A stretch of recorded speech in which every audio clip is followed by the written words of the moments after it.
das ofertas.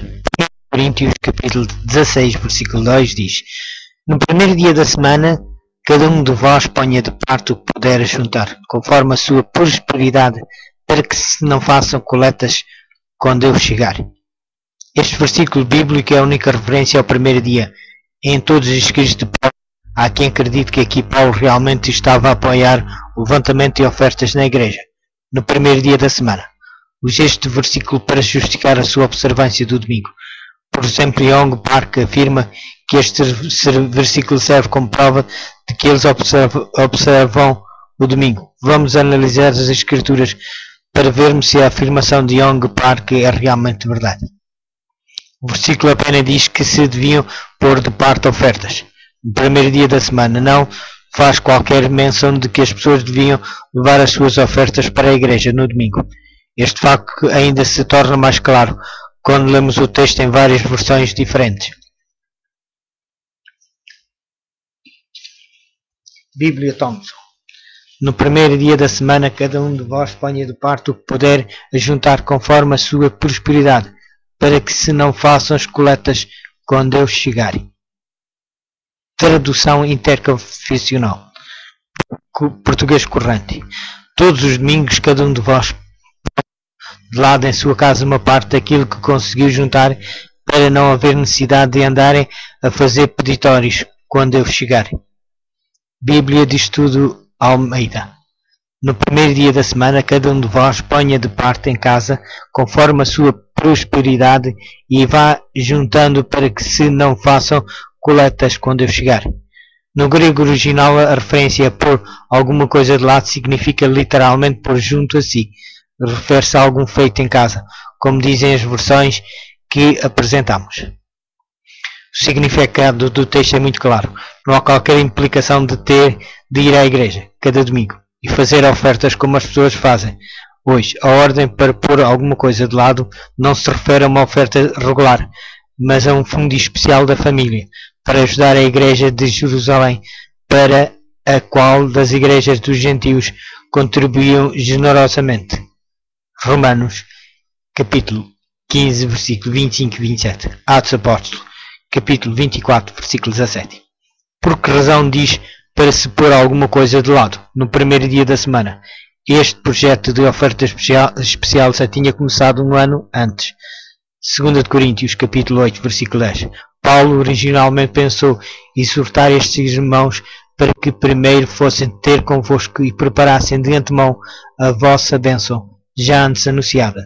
2 Coríntios, capítulo 9, versículo 5. E a razão era que, em vez de lhes pedir que dessem uma oferta de imediato, que podia sobrecarregá-los, ele estava a tentar levá-los a dar uma oferta abundante e sincera, pondo de parte alguma coisa regularmente dos seus proventos e guardando em casa.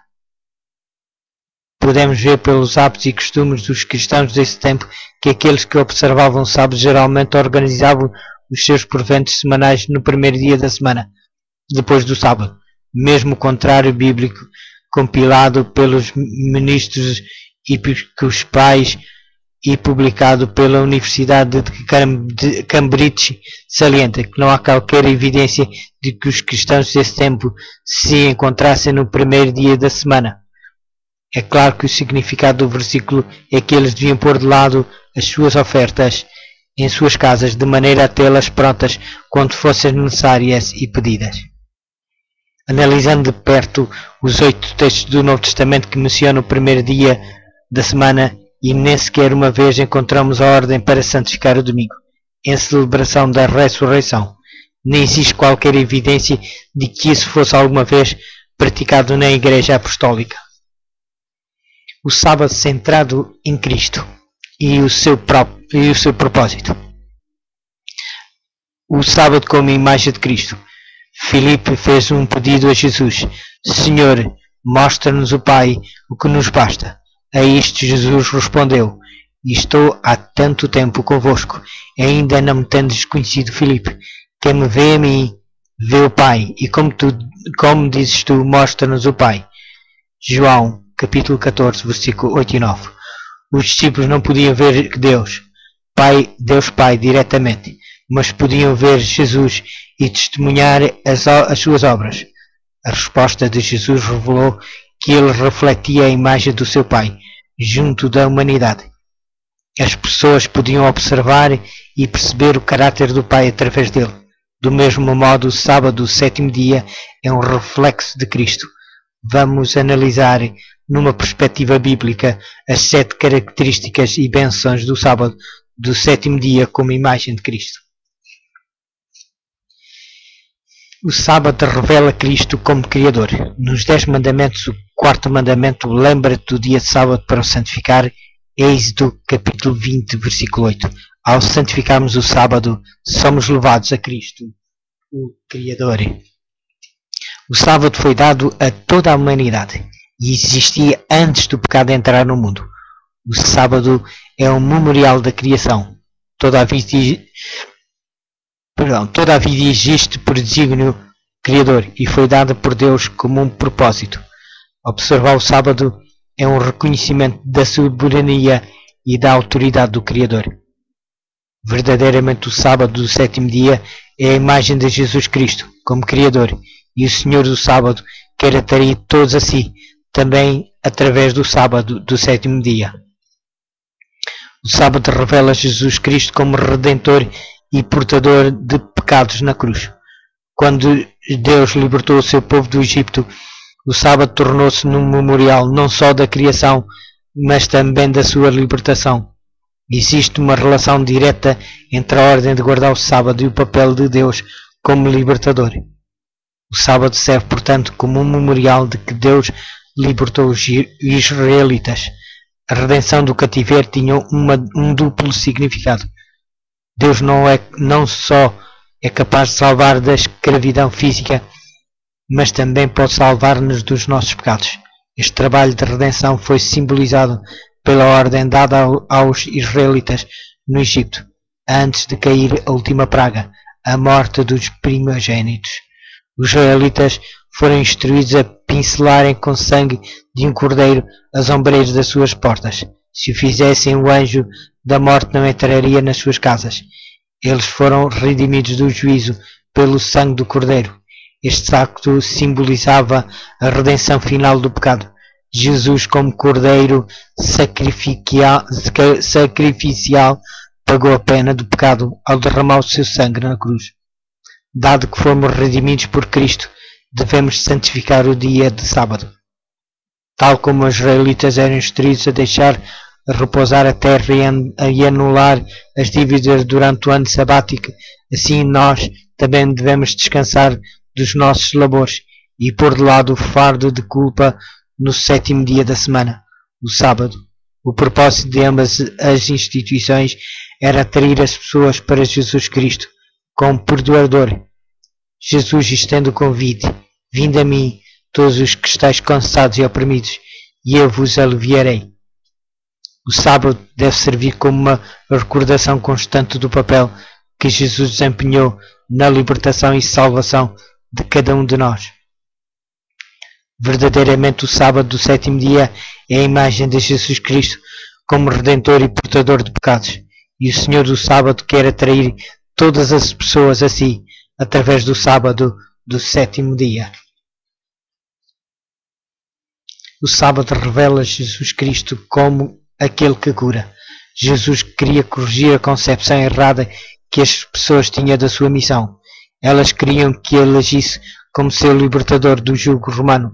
No entanto, como demonstrar a passagem de Isaías 61, 1 e 2, a missão de Jesus era libertar pessoas do jugo do pecado. Ao longo de todo o seu ministério, Jesus lutou por revelar essa missão às pessoas, libertando-as das suas doenças. Embora os líderes judeus condenassem Jesus por curar pessoas ao sábado, já que rotulavam isso como trabalho, João capítulo 5, versículo 16, Jesus procurava mostrar que estava a trabalhar realmente para aliviar e dar repouso àqueles que tinham doenças. A Bíblia registra que Jesus curava pessoas, e especialmente aquelas que tinham doenças crónicas, no dia de sábado. Ele podia tê-las curado em qualquer outro dia da semana e evitado a censura dos líderes religiosos, mas ele insistiu em curá-las no sábado.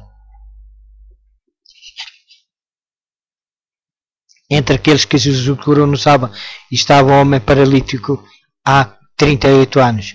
João, capítulo 5, versículo 1 ao 15. O homem cego de nascença, João, capítulo 9. A mulher curvada há 18 anos. Lucas, capítulo 13, versículo 10 ao 17. O sábado era o melhor dia para curar, porque era o dia em que exemplificava a sua missão como Messias, tal como está descrita em Lucas, capítulo 4, versículo 18 e 19. Verdadeiramente, o sábado do sétimo dia é a imagem de Jesus Cristo, como aquele que curou o seu povo, e o Senhor do sábado quer atrair todas as pessoas a si, através do sábado do sétimo dia. O sábado revela Jesus Cristo como aquele que santifica. O sábado do sétimo dia revela Jesus Cristo não só como Criador e Redentor, mas também como aquele que santifica o observador do sábado. No livro de Ezequiel, somos chamados a lembrar e conhecer o Senhor como nosso santificador. Também lhes dei os meus sábados, para que servissem de sinal entre mim e eles, para que soubesse que eu sou o Senhor que os santifica. Ezequiel, capítulo 20, versículo 12. Como é que o Senhor santifica o seu povo? Há duas passagens bíblicas que dão resposta a esta pergunta. Em Êxodo, capítulo 3, Deus ordenou a Moisés: não te chegues para cá, tira os teus sapatos dos teus pés, porque o lugar em que tu estás é terra santa. Êxodo, capítulo 3, versículo 5. Essa terra era simplesmente parte de um deserto inóspito. A razão que levou Deus a chamar santa foi porque ali lhe apareceu o anjo do Senhor. É uma chama de fogo do meio de uma sarça. E olhou e eis que a sarça ardia no fogo, e a sarça não se consumia. Êxodo, capítulo 3, versículo 2. A terra tornou-se santa porque Deus estava ali. A segunda passagem encontra-se em Êxodo, no capítulo 19. Então disse Moisés ao Senhor: o povo não pode subir ao monte Sinai, porque tu mesmo nos advertiste, dizendo: marca limites ao redor do monte e santificam. Este monte em si mesmo não tinha nada de sagrado. Pessoas e animais selvagens tinham andado livremente pelas suas encostas e escarpadas. Mas agora era chamado santo, porquanto no terceiro dia o Senhor descera dos olhos de todo o povo sobre o monte Sinai. O monte tornou-se santo, porque Deus estava ali. Destas duas passagens deduzimos que onde Deus está e o que Deus declara como santo é santo, não devido a alguma diferença intrínseca, mas porque Deus está presente em ação. A Bíblia diz em Gênesis, no capítulo 2, que Deus santificou o sétimo dia, e havendo Deus acabado no sétimo dia a sua obra que tinha feito, descansou no sétimo dia de toda a sua obra que tinha feito, e abençoou Deus o sétimo dia e o santificou, porque nele descansou de toda a sua obra que Deus criara e fizera. Quando Deus criou a luz no primeiro dia, disse: haja luz. Gênesis capítulo 1, versículo 3. Deus também trouxe à existência todas as outras coisas criadas através da sua palavra. No entanto, Deus fez alguma coisa no sétimo dia que o separa dos outros dias da criação. Ele descansou no sétimo dia e santificou. Deus deseja intensamente comungar conosco semanalmente, de modo a que possamos ser santificados e refletir a sua imagem. Por isso ordenou: certamente guardareis os meus sábados, porquanto isto é um sinal entre mim e vós, nas vossas gerações, para que saibais que eu sou o Senhor que vos santifica. Êxodo capítulo 31, versículo 13. Verdadeiramente o sábado do sétimo dia reflete a imagem de Jesus Cristo como santificador, e o Senhor do sábado quer atrair todas as pessoas a si, através do sábado do sétimo dia.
Olha, o sábado bíblico revela Jesus Cristo como Senhor da Justiça pela fé.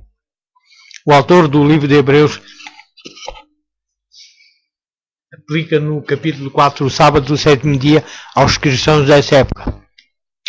Portanto, resta um repouso grego, sabatismo, repouso de sábado para o povo de Deus.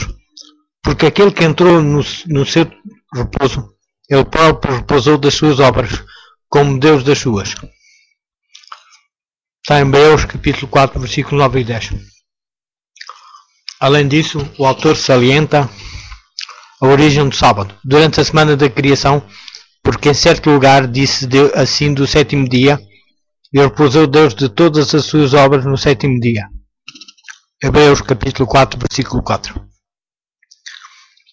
O sábado de Hebreus capítulo 4 indica claramente que a justiça pela fé não é apenas uma questão de crer, mas também de obedecer à verdade. Por isso, qualquer pessoa que queira realmente entrar no repouso de Deus tem de confiar plenamente no Senhor e obedecer. Só então pode a pessoa entrar no verdadeiro repouso e na bênção do sábado. Por outras palavras, Jesus Cristo é o Senhor do sábado, que nos confere a justiça pela fé revelada na Bíblia, a qual nos leva à obediência à vontade de Deus. Verdadeiramente o sábado do sétimo dia é a imagem de Jesus Cristo como modelo de justiça pela fé, e o Senhor do sábado quer atrair todas as pessoas a si através do sábado do sétimo dia.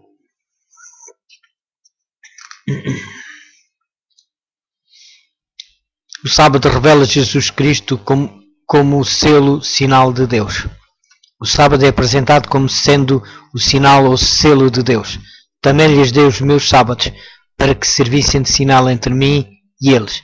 Certamente guardareis os meus sábados, porquanto isto é um sinal entre mim e vós, nas vossas gerações.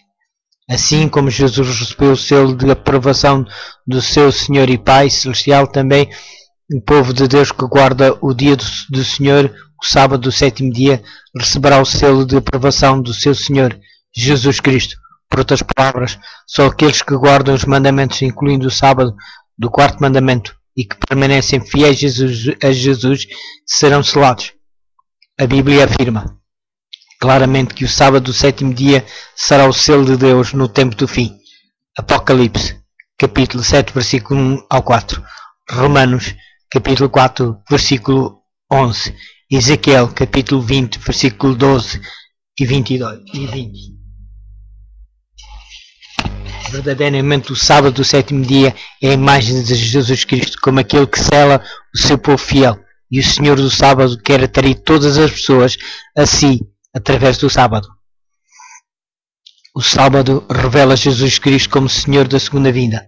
O sábado que revela o motivo da redenção também antecipa a segunda vinda de Jesus Cristo, através do conceito do jubileu. O conceito do jubileu era a consumação da redenção que o sábado revela. O jubileu era celebrado pelos israelitas a cada 50 anos. Levítico, capítulo 25, versículo 8 a 10. No ano do jubileu, o povo devia voltar às suas famílias. O som da trombeta era usado para anunciar a chegada do ano do jubileu. Esse ano era uma ilustração para descrever a inauguração da era messiânica. Do mesmo modo, o povo fiel de Deus será levado ao encontro da sua família celestial na sua segunda vinda. O som da trombeta que anunciava a celebração do jubileu era um símbolo da trombeta que soará na segunda vinda, porque a trombeta soará e os mortos ressuscitarão incorruptíveis e nós seremos transformados. 1 Coríntios capítulo 15, versículo 52. Tessalonicenses capítulo 4, versículo 16. Mateus capítulo 24, versículo 30 e 31. O ano do jubileu também dava aos proprietários originais a esperança e a oportunidade de recuperarem as suas propriedades, algum tempo depois da entrada do pecado no mundo. Deus levou o Éden, o lar original de Adão, e Eva de novo para o céu, e a sua comunhão direta com o Criador perdeu-se. Através da segunda vinda de Cristo, o povo de Deus unir-se-á ao Criador e voltará a possuir o seu lar idênico.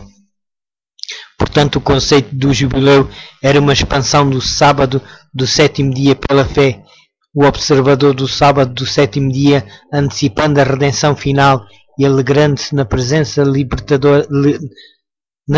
libertação, vive semanalmente a suficiência de Deus e a sua fidelidade. Verdadeiramente, o sábado do sétimo dia é a imagem de Jesus Cristo como Senhor da segunda vinda, e o Senhor do sábado quer atrair todas as pessoas a si através do sábado.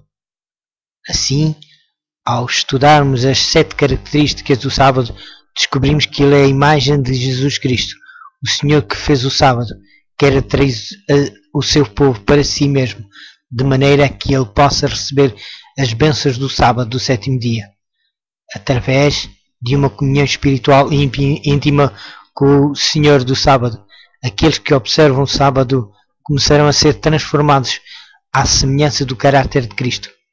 Portanto, o propósito principal do sábado é promover a transformação do povo de Deus à imagem de Deus. A questão não tem a ver apenas com a guarda do dia certo, mas também com o desenvolvimento do caráter certo, semelhante ao de Cristo, através da santificação do sábado. Também através da observância correta do sábado, seremos transformados de glória em glória, na mesma imagem, como pelo mesmo Espírito do Senhor. 2 Coríntios capítulo 3, versículo 18.